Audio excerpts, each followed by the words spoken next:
আইনের কাছে আশ্রয় নিতে চাইলে আইন যদি ওদের কাছে বিক্রি হয় তাহলে আইন পৃথিবীতে থাকবে কেন? তাহলে পৃথিবীতে আইনের দরকার কি জন্য? দেবর আমার স্বামী আমার কোনো খোঁজ খবর নেয় না। যতক্ষণ প্রয়োজন ছিল টাকা পয়সা ছিল তখন ওনারা ওদের স্বার্থ আদায় করে আমাদের স্বার্থ শেষ করে দিয়েছে, জীবন শেষ করে দিয়েছে। চাইলে যে আমার ছেলে মেয়েদের নিয়ে আমাদের এই জীবনটা পথ হোক, আমরা রাস্তা রাস্তা থাকবো, এতে আমরা চাই নাই। আইন যদি মানুষের কাছে বিক্রি হয় তাহলে পৃথিবীতে আইন থাকবে কেন? এভাবে অশ্রুসিক্ত কণ্ঠে কান্না করছেন কোনাখালী এলাকার উমর ফারুকের কন্যা।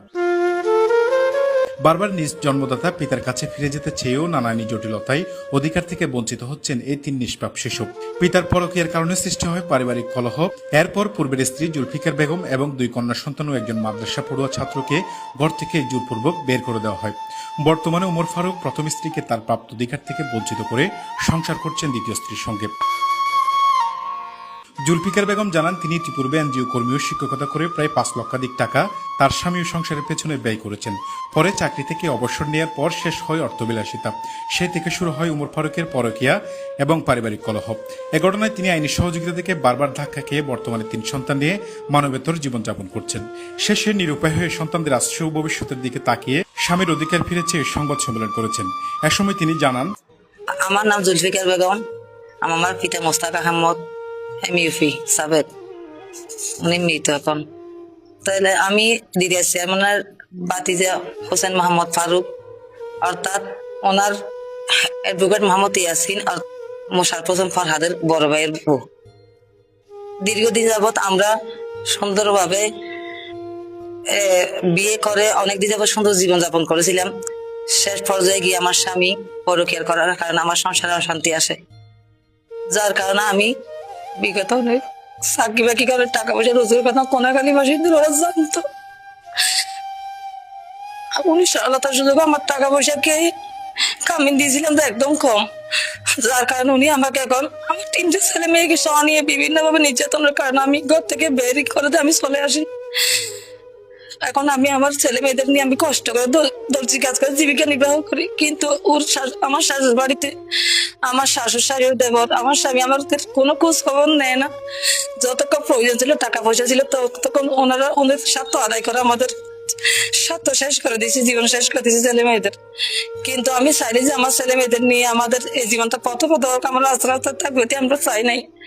কিন্তু আমরা যে সময় বাড়িতে ছিলাম তখন আমি আমার শাশুড়ি আব্বার হাতে আমি 1.5 লক্ষ টাকা দিয়েছিলাম যে বাড়িতে থাকার জন্য। তখন আমার সামর্থ্য ছিল বলে আমি দিয়েছিলাম, কিন্তু আমি পরিশ্রম অনেক দিয়েছি। যে বাড়িতে আমি এখন থাকার মতো আমার প্রসেস নাই, থাকতেও পারতেছি না। ওদের কাছে বিচার চাইলে ওরা আমাদের বিভিন্ন ভাবে টর্চারিং করে, বিভিন্ন হুমকি দেয়, মারধর করবে, মামলায় আসামি করবে, লাইফ করবে, ছেলে মেয়েদের জায়গা জমি ঘর বাড়ি কিছুই দেবে না, এরকম করে আমাদেরকে বিভিন্ন ভাবে হুমকি দেয়। মানে বিভিন্ন মামলা আসামি করবে, আমাকে হয়রানি করবে। আমার বাবার প্রতি আমার বাবা মা যারা করছে দুষ্পাওতা আমরা নই, ওনারা যা করছে ওনাদের মিলে যাওয়া উচিত, আমার যা সিদ্ধান্ত।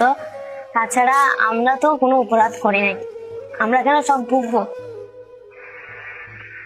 আমার দাদু দাদিরা আমাদের যতক্ষণ সাথে ছিল ততক্ষণ আমাদেরকে দেখছে, আমাদেরকে বাইট করে দিয়েছে। আমরা কল দিলে বলে আমরা তাদের কেউ না, আমরা তাদের পরিচয় দিব না।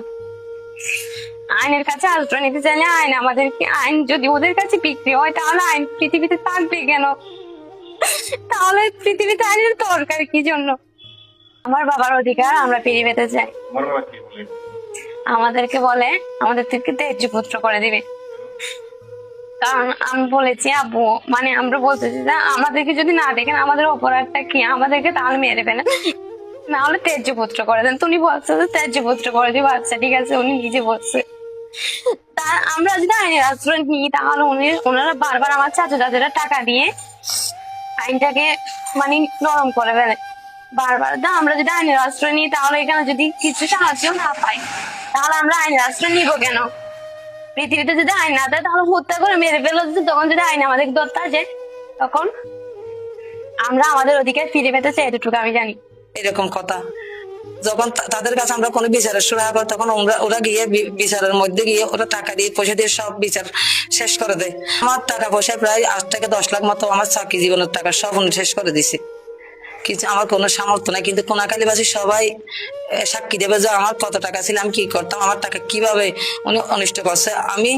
উনি আমাকে বিয়ে করেন, আমার টাকা বিয়ে করছিল যে উনি আমাকে টাকা লোভে বিয়ে করছে, কিন্তু স্বার্থ আদায়ের জন্য কামিন দিছে যে কম, যার কারণে কামিন নামা কমার কারণে উনি আমাকে বিদায় করতে চাইছে। আর কামিন নামা বিদায় দিয়ে যদি অল্প টাকা কামিন নামা দিয়ে আমাকে